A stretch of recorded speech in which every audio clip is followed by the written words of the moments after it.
Cuphead is one of my favorite games of all time. It's 1930s animations, it's great in old-timey music, it's challenging but rewarding difficulty, and it's all around polish and charm. When the DLC was announced back in 2018, I was hyped to say the least. After a long but well worth it wait, the DLC is finally here, and I'm here to rank all of them from my least favorite to favorite. The DLC came out on June 30th. Anyways, I'm not going to be including the King's Gauntlet and the Secret Devil Boss. My reasoning? I forgot to record them. I beat them, but I just didn't record them. Whatever. Now I should say this, I love every boss in this DLC. This is just my ranking of least favorite to favorite. Now let's begin with the freaking Ice King from Adventure Time. Mortimer Freeze was the second boss I fought in this game, and it caused me pain and suffering. I should say I recorded this entire video after I played these bosses on simple. I wanted to dive into this video on regular, and Mortimer caused me pain in both difficulties. He has these stupid ice cubes that sometimes break off into smaller ones, popsicles that want to touch the inside of your cup, and a freaking sword. His first phase is very difficult when I first played this boss, but it wasn't that bad when I played it for this video. The second phase was a little more difficult with the swords and popsicles and ice cubes from before, but with Ultimate Gamer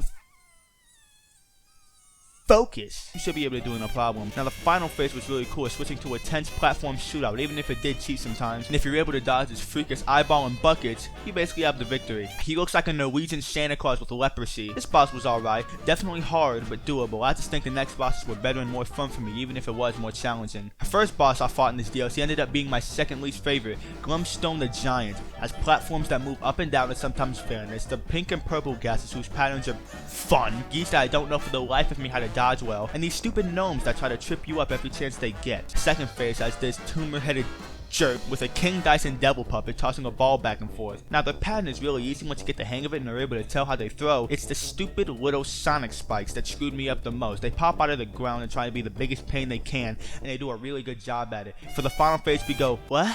We go inside bro's stomach and shoot his tumor? You stand on bones while he shoots out full chicken pieces and chicken bones. Once I completed this boss, I felt sick to my stomach. Glumstone was a decent enough boss. He was better than Ice King, but still not peak. Dog on dog fight. This fight was really interesting. It's a plane level, except you're not the one in the plane. It's this stupid small TV remote with goggles that controls the plane for us, and turns it based on which side of the plane wing we are on.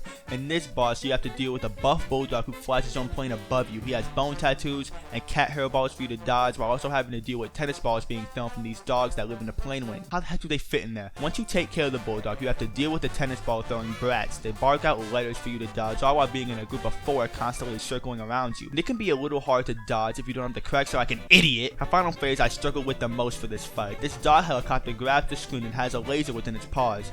Okay, simple enough. Then she takes the screen and does a 180, causing your controls to be different for movement. These dog bowls have a pattern that can get easier to evade, but with different controls it's not easy peasy. Hey guys, I regret to inform you that I forgot to record myself while beating this fight.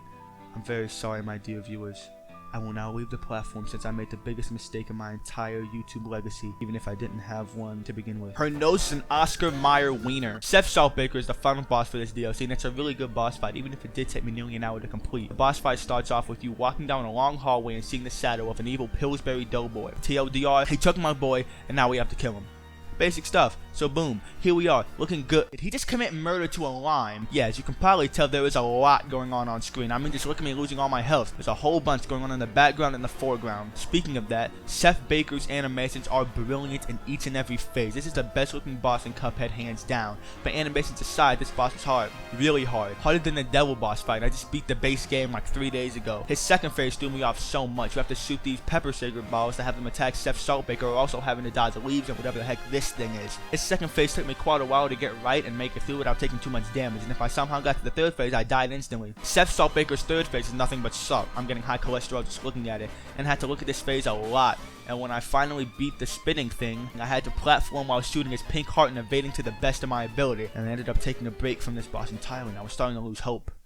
Psych, I came back and beat the boss 7 minutes later. Seth Saltbaker's a great boss for a final boss. It's got the difficulty, that's for sure, but even for a final boss, I've still got bosses ahead of it. Esther Winchester is the only real plain boss in this DLC, and it's a really good one at that. You fly around while dodging ink snakes, dynamite, cacti, gold, money in general, and lots of other things. And Esther seems to have the Luigi's Mansion machine taking all my money. Dodging these things can definitely be hard, but it's totally doable with practice. What? Huh? Peter isn't gonna like this one. Her sausage face is actually not that bad for me. I mainly looked at Esther and the cans, and that helped me dodge and steer clear. Her last phase is one of the most disgusting things I've ever seen in my life, and I wanted it away from me. Esther Winchester's a really good boss fight with an excellent track to back it up. With great animation, music, and difficulty, it will be the best one, right? You're wrong. Bootlegger Boogie is my favorite boss in probably all of Cuphead. Everything from the music, the visuals, even the long pink tongue. You fight this spider who moves between 3 layers of stage. You constantly have to dodge air bullets, little flying henchmen, and even the spider itself. The second phase is very, very short, believe me. So stay on the middle platform and roll inwards when the red music comes and you'll be golden. The third phase is quite easy if you know what you're doing, so you gotta dodge the nose and tongue and the bundle of enemies put together. Don't fall for the fake knockout, please. I'm looking at you. Yes, you. You watching this video on your phone. You laying down in bed. Hi. Now I'll admit, the fake knockout's a nice touch, trying to fake out the player. Not me though. I got spoiled for this entire game, including the fake knockout. Bootlegger Boogie is a fantastic boss and I love it a lot. Bootlegger Boogie, more like authentic dance.